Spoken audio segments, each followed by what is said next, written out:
Bonjour Paquita, nous sommes très heureux de t'accueillir et travailler avec toi dans le cadre de notre semaine des droits des femmes toute exceptionnelle, organisée et initiée par notre nouvelle équipe municipale.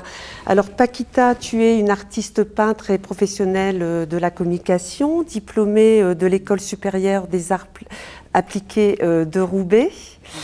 À propos de tes œuvres, tu t'inspires évidemment de tes origines familiales. Ton père est un immigré espagnol. Tu t'inspires des cultures, des voyages, mais aussi de la danse. Alors, tu as à ce titre déjà collaboré avec la ville de Faches-Tuménil et notamment avec les Arcades, puisque tu avais organisé une exposition en 2007 et tu es aussi familière des concerts organisés par la structure culturelle. À ce propos, tu t'es engagée avec nous dans le cadre de cette semaine toute exceptionnelle. Qu'est-ce qui t'a motivée ?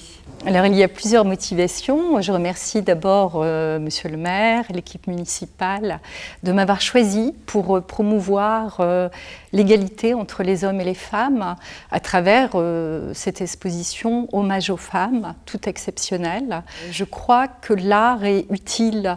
L'art rend visible, il est nécessaire pour éclairer. L'art est émotion et ce qu'il suscite peut enclencher la réflexion et un regard différent sur le monde. C'était donc la première motivation. La deuxième, c'est qu'effectivement, comme tu le disais tout à l'heure, ce lieu m'est familier puisque j'ai eu l'immense joie d'exposer ma première exposition a eu lieu ici. Éric Dupont, le directeur des Arcades, m'a accueilli. Et depuis, je suis très régulière des lieux parce que la programmation est très éclectique. Musique du monde, jazz, chansons françaises. Et c'est toute mon inspiration, en fait. C'est vraiment...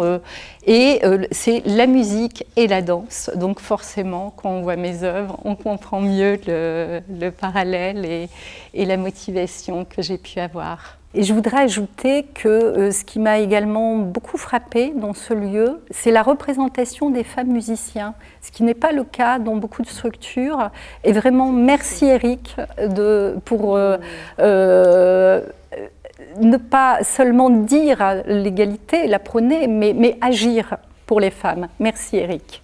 Merci la ville de Faches-Tuménil. Alors depuis toute petite, j'étais attirée par le dessin, la peinture, au point même que les directrices de l'école maternelle avaient dit à ma maman surtout, il faut que votre fille entre dans la voie artistique.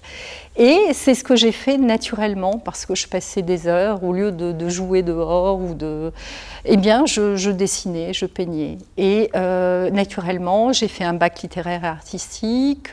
Entrée à l'école des arts appliqués de Roubaix, ce qui n'a pas été simple en tant que fille, puisque mon papa espagnol, immigré espagnol, avait une image de la femme. Un métier artistique n'était pas recommandé, entre guillemets. Voilà, c'est une autre génération.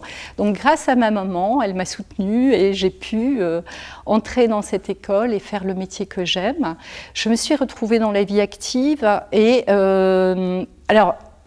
avant d'entrer dans la vie active, il faut savoir qu'à l'école des arts appliqués de Roubaix, sur une classe de 25, nous n'étions que 4 filles. La tendance s'est inversée totalement, paradoxalement.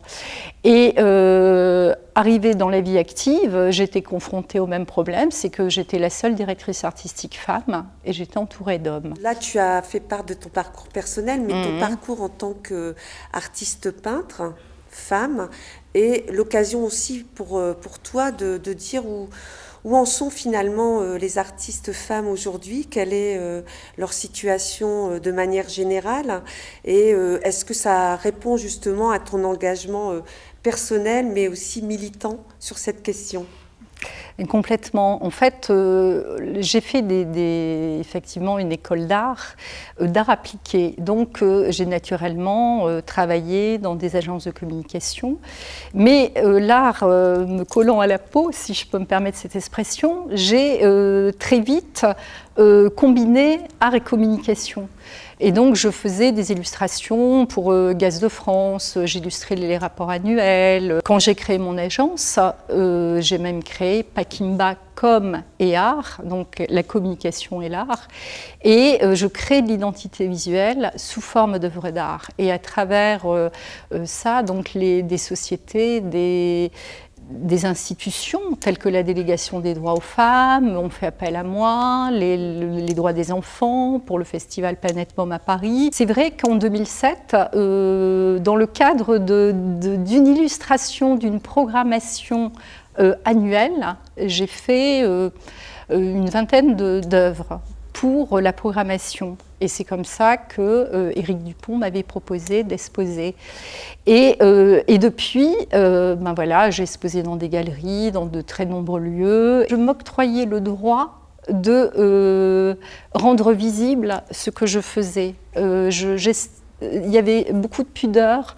Je me disais, est-ce que il y a toujours en tant que femme cette idée de se dire, est-ce que ce que je fais est montrable?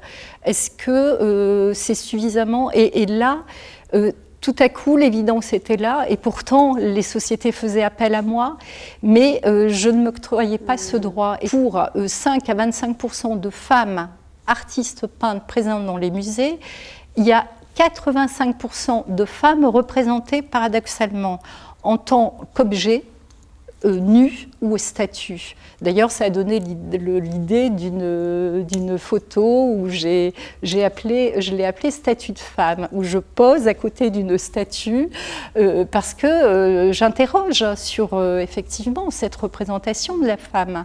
Danse la vie. Donc, Danse la vie, ce que tu disais, c'est aussi des périodes où on attend un enfant, et donc on donne la vie, mais c'est la vie aussi à travers tout ce que peut représenter la femme en général. Est-ce que tu peux nous en parler ? Alors, Danse la vie, c'est vraiment... Alors moi, ma quête artistique est basée sur l'énergie vitale. Alors évidemment, la danse, on puise dans l'énergie vitale pour s'exprimer. Et à travers ça, moi,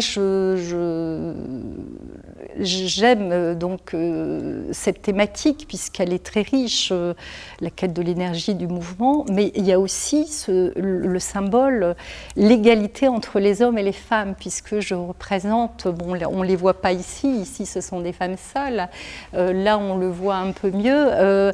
En fait, pour moi, c'est ce que j'aimerais un jour qu'on puisse tendre, c'est-à-dire entre une union parfaite entre un homme et une femme, entre l'égalité, symbolisée par cette danse où on fait un pas ensemble, en avant, en arrière, et c'est l'écoute qui fait qu'on arrivera à s'entendre, à se comprendre. Et pour moi, j'ai trouvé que c'était un très beau symbole pour cette semaine sur la femme toute exceptionnelle. D'ailleurs, cette semaine qui va durer quand même un mois. Nous espérons effectivement que le public, les habitantes et les habitants de la ville de Faches-Tuménil pourront découvrir en présentiel l'exposition qui a lieu aux Arcades. N'oublions pas aussi l'exposition des 8 portraits de femmes de la ville de Faches-Tuménil, tout exceptionnel, qui sera visible jusque fin mars, voire avril, au parc de la Croisette. Je vous invite vivement à venir visiter et prendre connaissance de ces beaux parcours que représentent ces 8 femmes.